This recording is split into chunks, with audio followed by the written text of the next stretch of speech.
During Donald Trump's second inauguration, he did not put his hand on the Bible when taking oath of office. And Tucker Carlson revisited this moment in his series of videos recently, especially after the Easter tweet, calling out Donald Trump, calling out Protestants that are supporting this, calling out the whole thing. Okay. And when he was revisiting this moment, he gave it a spiritual reason. Like Donald Trump, it makes sense now. He didn't place his hand on the Bible because he knows that it's true inside and he doesn't believe in it. And he gave it a spiritual reason, a religious reason, why Donald Trump didn't place his hand on that Bible. Donald Trump isn't a Christian. He doesn't give a shit what's in that book.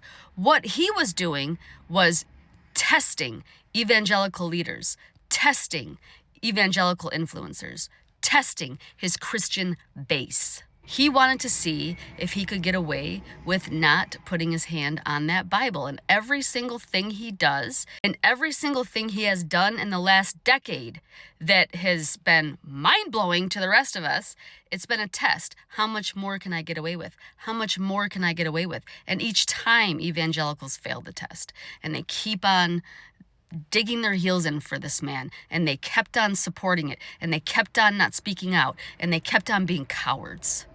It was a test, and why Tucker Carlson is rightfully pointing this out, because it is very important. It's a very important moment that he failed. He even admits that he didn't speak out, Nobody spoke out about this. Could you imagine if Obama didn't place his hand on the Bible? Okay, can you imagine the controversy? But that's what it is. Everything he does is a test.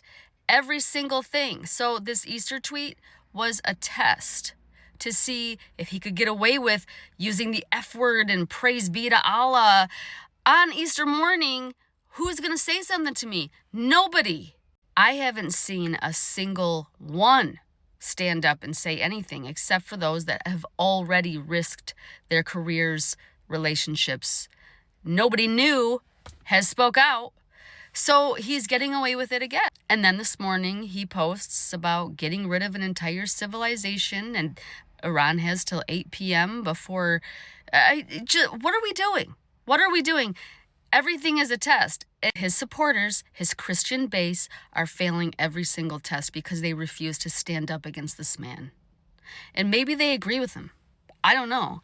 But if they agree with him, if that's what they agree with, then they have no right to use Jesus anymore in anything that they have to say. Nothing. Zero. They have no right at all to say anything pro-life. They have no right at all to use the name of Jesus in any way, shape, or form.